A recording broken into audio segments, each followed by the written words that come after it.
Tenho 54 anos e fui do movimento espírita por 4 anos, atuando na condição de médium psicofônica. Por incentivo de meu marido, que não é tenepsista, comecei a fazer tenep faz 4 meses. Ontem, meu amparador comunicou-se pela primeira vez por meio da psicofonia. Gostei muito disso, pois me convenceu de que não era só um pensamento meu. Estive o dia todo com o zumbido no ouvido, e quando entrei no quarto da tenep, o zumbido aumentou. O amparador me diz que tenho muito que aprender, mas que é importante é que tenho boa vontade e persistência. Falou para eu estudar bastante. O amparador pode se comunicar na TENEPS pela psicofonia através de minha boca? Esse tipo de comunicação na TENEPS é comum? Escuta, aí agora vem uma coisa. Ele se comunicou através de você, e como é que você ficou sabendo que era ele? Você ouviu ele falar através do seu corpo? Ou você gravou o que ele falou? Ou foi alguém que escutou o que ele falou e falou para você? Se ele falou através de você, para você, você devia estar descoincidida. Isso é o fenômeno do monólogo psicofônico. É bom você examinar, porque se você tem monólogo psicofônico, você tem uma série de coisas que você pode avançar muito depressa no processo de parapsiquismo. Monólogo psicofônico não é para qualquer um. Para vocês terem uma ideia, teve gente que eram os maiores cabeças do movimento espírita, que acabaram comigo devido ao monólogo psicofônico que eu falava para eles. Uma maior besteira que tem. Eu já tive isso não sei quantas vezes na minha vida. Então o cara vem lá, a consciência vem e fala através do seu mecanismo da voz para você. Quanta coisa boa não recebi de orientação baseada no meu corpo. Porque aí não tem dúvida. Você está ouvindo o que é. Aquilo sai, você escuta. Agora, não é fácil. Não é fácil por quê? Você tem que estar descoincidido com muita lucidez, prestando atenção no que se passa. Não pode estar descoincidido na Itália. Tem que ser ali junto do corpo. Então isso aí é sério. Junto do corpo, devido ao processo da interiorização, todas essas condições são precárias, são difíceis. Professor Cláudio, tem que falar, mas ouve com o corpo e fala... Não, você não fala nada, ele que fala. Ele que fala. É ele. Não, sim, mas... Você deixou o corpo, é a passividade ativa. Mas, ao mesmo tempo, você está com lucidez fora do corpo. Então, mas aí a boca funciona, o teu corpo funciona... Escuta, o cara chega, se incorpora aqui, ó, e domina meu corpo e fala assim, Valdo, você vai continuar fazendo aquilo que você está fazendo lá de ontem. Não pode parar. Ponha isso na frente do resto. Eu vi tudo fora do corpo. Você entendeu? Isso é um monólogo psicofônico. É uma psicofonia, mas é um monólogo. Porque está falando para você mesmo. A outra consciência. Olha o fenômeno. Quem criou esse fenômeno fui eu, porque ninguém sabia disso. Você podia aprofundar o diálogo, o monólogo psicofônico? A gente fala sozinho e tem certeza que é uma consciência, é isso? A gente não é só pensamento. Certeza você tem. Agora, certeza você tem que é uma consciência. A única coisa que você precisa ter certeza absoluta é se é uma consciência amparadora. Bom, isso aqui é outra coisa, porque tem alguém falando pelo seu corpo. Você sabe que não é você, bota. Ali não tem jeito. O fenômeno é preto ou branco. É um soco na cara. Quando a gente ouve e não fala, é outro fenômeno, né? Aí você agora, fala. Onde é que foi que eu estudei o monólogo psicofônico? Foi na época do Zéfiro. Você está entendendo, chefe? Foi na época do Zéfiro. Agora veja, em 100 condições que você tentava fazer o monólogo, você conseguia às vezes uma. É muito difícil. Entende? Porque o processo era o seguinte, eu, como Zéfiro, chegava, me apossava do corpo da pessoa e falava para ela. A hora que você falava, ela não está escutando nada, ela está sem lucidez. Agora, a gente trabalhava com a pessoa, dava muita energia, então eu falo assim, não, hoje ela está no dia máximo dela. Está o máximo, vamos ver. Nada. Não adianta. Então, manter a lucidez, quando a consciência sai do holossoma, é um problemão. Agora só uma pergunta. Esse monólogo ele pode ser consciente e inconsciente também? Não, não existe isso. Não é só consciente. Não, para ser o fenômeno, você tem que ter lucidez de um lado e do outro, né? Então, como é que é? E outra coisa, são só duas consciências. Uma consciência e uma consciência, mais nada. E um corpo só. Agora, isso, gente, vocês há de ver amigos meus que estudou tudo sobre Allan Kardec, sabia todos os fenômenos.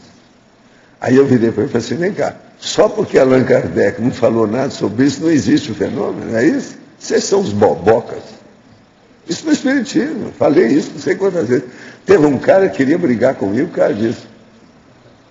Teve um outro que é da federação que me deu um contra danado de falar nisso. Não toca nesse assunto. Federação. O que você queria? Do monólogo. Você falou assim, que a pessoa que consegue isso, ela vai desenvolver um monte de coisa. Então fala mais assim, que... Ela vai desenvolver pelo seguinte, ela começa a ter uma segurança imensa dentro do parapsiquismo. Por quê? Ela começa a ter já a ideia, ela vai entender o que é o processo, por exemplo, da OFIEX, o que é o problema da semiconsciência, o que é o caso, por exemplo, da, vamos dizer, a mini peça autolúcida dentro do maxi-mecanismo. Uma pessoa dessa, ela vai entender isso tudo com uma clareza total. Agora, o que é isso? É a multidimensionalidade. Ou, se você quiser, a interdimensionalidade. Agora, o que a gente fala é o seguinte, tem lógica ou não tem? Nós temos que estudar isso aí para ver. O problema é da pessoa. Pode se virar. Tem muita coisa para estudar aí. Agora, eu sei que esse fenômeno era um problema porque me deu problema no espiritismo. Os passos para o escuro, não. Mas também ninguém queria seguir. Que é a TENEPS. Agora, esse aí não. Muita gente dava conta. Agora, o processo todo é esse. O espiritismo procura depreciar a pessoa humana. E só chama atenção para o espírito superior, comunicante. No caso aí, colocou a pessoa humana junto, no mesmo nível. Eu expliquei isso tudo. Eu fiz palestra explicando isso tudo. Falei assim, não adianta, que aqui tem muita gente que não quer pensar com lucidez, com racionalidade. Então não adianta, tudo fanático.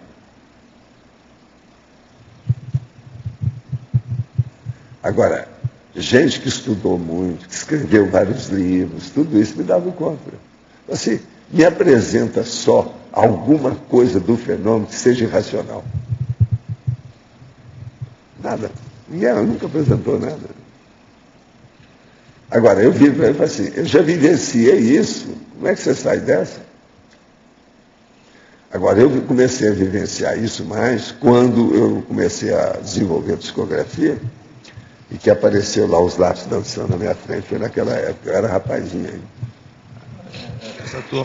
Essa turma dava conta, não pela lógica em si, mas por algum... Pelo fanatismo por causa de Allan Kardec. Tem muitos desses caras que só pensam aquilo que está no livro dos médiuns. Se o fenômeno está lá, ele não admite. Não admite que pode ter mais alguma coisa além daquilo. Não pode ser só aquilo. Allan Kardec não falou. São os bobos, né? Agora, eu vi aquilo e ficava compadecido e lastimava a situação. E não podia fazer nada. Aí ele chegava e fazia assim, ficar de olho para ver o que dava. Vamos ver essa meninada. Até quando eu vou ficar nesse jardim da infância? Não é fácil. Mas, Waldo, eles nunca admitiram que poderia existir consciência mais evoluída dentro de uma escala evolutiva? Não, eles não acham que é consciência evoluída. Só o espírito comunicante é que é elevado. Espírito elevado é só o desencarnado. Encarnado não é. Na verdade, tem muita gente que acha que espírito é só desencarnado. Você não é. Você é um bicho. Você é um animal. Acabou. É muita gente assim. Por exemplo, se há de ver quando acharam ruim na federação, que eu falei, não, eu vou escrever agora livro da minha lavra, da minha cabeça, não é psicografado. Ah, não, mas isso é uma regressão.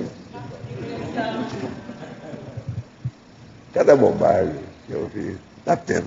Agora, tudo é o fanatismo. O espiritismo tem muito fanatismo. É muito mais do que vocês pensam.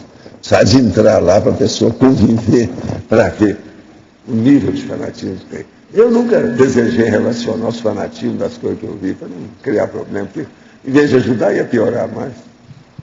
Só de eu sair de lá, eu já mostrei que tinha alguma coisa errada, porque senão eu ficaria lá. Então, com isso, eu não quis escrever nada para fazer uma revisão do processo espírita, das coisas mais bravas que tem. Eu não quis. Para não perder tempo com isso. Mas uma ou outra coisa eu já escrevi sobre o assunto. Tem umas coisas que você não pode deixar. Professor, sobre o monólogo, a pessoa que desenvolveu isso, querendo ou não, ela acabou desenvolvendo durante as vidas dela, ela pode tirar proveito disso de alguma forma? Tem algum proveito pessoal? Ou a pessoa tem que focar? Eu te pergunto, um fenômeno parapsíquico, você pode tirar proveito dele? É lógico. Mas é que o monólogo... É muito superior a qualquer fenômeno físico, qualquer fenômeno parapsíquico. Se ele tem alcance, se tem aplicação, se ele é evolutivo, bolas. O resto é comer, dormir, falar, isso é besteira. Esse fenômeno da fala, fenômeno da comida, gastrossômico, isso é besteira. Agora, o parafenômeno, o parafato, se ele é de alto alcance, bolas. O que isso não faz na vida da pessoa? Pode mudar tudo. Porque... E é o que a gente está falando aqui. Sim. A ressexologia. Porque a pessoa tem que ter um nível de discernimento para identificar o que é falado, a consciência que Não, chega. com o tempo você vai estudando tudo, mas é que na prática tem os aspectos que são assim, vamos dizer, acachapantes, liquida com o assunto. Vem a consciência e fala um negócio, só você pensou. Como é que ela ficou sabendo daquilo? Você não falou aquilo para ninguém. E ela fala o número, ou fala o nome, ou fala a data, fala tudo em cima do lance. Como é que fica isso? É só você que pensou naquilo, mas você descartou o pensamento. Não deixa. Tem que pensar isso oportunamente. Não falou nada com ninguém. E a consciência vem, através do seu corpo, começa a falar sobre o assunto. O pior da história. Depois ela fala assim, quem inspirou você, que te deu a chega extrafísica, fui eu.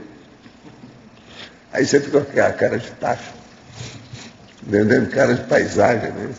Professor, aqui nesse caso, durante a TENEPS, há uma probabilidade maior de poder acontecer um monólogo, né? Esse Pode. monólogo psicofônico, né? Porque você está ali... A hora que a pessoa está desenvolvendo o processo do intercâmbio com o amparador da TENEPS, um amparador de função, tudo pode acontecer. Isso aí seria um máximo, né? um must, uma coisa de alto nível. Porque nesse caso o amparador está dando uma oportunidade para você de um contato mais direto, mais factível. Você pode estar certo, a maioria dos amparadores desejariam fazer isso com todo mundo. O processo é a dificuldade. E a dificuldade não é deles, é da consciência. Então, isso tudo a gente tem que pensar. Agora, por exemplo, eu já falei muito em monólogo, já escrevi sobre isso, fiz classificação para chamar a atenção, entende? Agora, na minha vida, eu já vi algumas pessoas que tiveram monólogo de alto nível. E outra coisa, as que tiveram melhores até hoje foram mulheres. Tudo por quê? Porque a tendência é a mulher ser melhor em psicofonia do que o homem. Estudo, já tirei conclusão há 50 anos. Não, em parte é, mas não é isso. É porque ela é mais dócil. Ela faz a passividade ativa com lucidez. Entende? Eu vi médios fora de série nesse assunto. Médio que o tal mal se comunicava. Entende? Fora de série. Só uma sugestão na estrangeirismologia. Seria possível colocar ali, talvez, turnover evolutiva, como se fosse uma mudança? Você anota isso aí para nós aí, você está falando? E, finalmente, professor, na tabela, né, ela basicamente faz uma conscienciometria aqui também, né? Você pode aproveitar, como o senhor comentou, o que eu já estou conseguindo, né? De repente você poderia... A gente Qual pode é o seu fôlego hoje? A gente poderia analisar item por item, verificando em que percentual a gente consegue ou não chegar nesses níveis. Poderia ser uma maneira, de repente, de conscienciometria? Não há dúvida. Aqui tem muita coisa clara. Né? Tem detalhes também. Você vê as coisas que estão entre parênteses, para a pessoa pensar. Isso amplia e aprofunda a ideia. Essa tabela tem 20 itens, mas pequeninas. Resolve. Porque eu pensei, de repente, como o senhor colocou ali, mágoa, ressentimento versus heteroperdoamento, poderia ter alguma coisa tipo autoculpa e autoimperdoador, por exemplo, né? Mas isso tudo é a mesma coisa que você está falando. Mais ou Você menos. está trocando 6 por meia dúzia. Isso é semântica. Mas é por aí, mais ou menos, né? Você quer falar? Disse que os amparadores desejariam fazer o fenômeno do monólogo psicofônico com mais pessoas, mas a maior dificuldade está na consciência. O que mais dificulta no temperamento ou na manifestação da consciência esse É a fenômeno? descoincidência vígio. É a dificuldade de descoincidir. De descoincidência. A dificuldade da passividade. É isso. É a pessoa descoincidir e ficar vígio ali junto. Tá. E outra coisa, ficar descoincidida perto do corpo ainda é mais difícil ainda, devido à interiorização. Que a tendência da consciência projetada é voltar para o corpo quando está perto, devido ao holopensene que está ali. A atração que existe nisso. Você entende? Entendo. Tem algum atributo intraconsciencial da consim que ajudaria É mais? a parafenomenologia. Não, mas Tem é uma que estudar questão mais muito, específica. tem que estudar muito. Tem que estudar mais isso. É isso que eu falei com o Gabriel. Estuda muito, você pode chegar nisso. Então, através do fenômeno, que a pessoa vai ficando mais lúcida, tem facilidade de ficar mais lúcida. Agora, fenômeno a pessoa tem que estudar com profundidade. Olhar tudo até ela entender. Ver detalhes de cada fenômeno, depois entrosar um com o outro. Quando o senhor fala estudo... Ver, por exemplo, a classificação do povo todo, Bolzano, Richer, esse povo todo que andou fazendo classificação. E você vai ver que é tudo pequenininho, muito fraco ainda. Entende? Olha as que eu fiz, por exemplo, do Projeciologia. Projeciologia. É por aí, a pessoa tem que começar a entender isso. Agora, o monólogo psicofônico é um processo sui generis, difícil, que você não tem bibliografia disso. É só eu que já escrevi sobre isso, não tem ninguém. E eu desafio vocês, e quem quiser mais que aparecer por aí, a dizer que o fenômeno não existe, ou que ele seja irracional ou ilógico. Só de pensar você vai ver que ele é real. Como é que fica?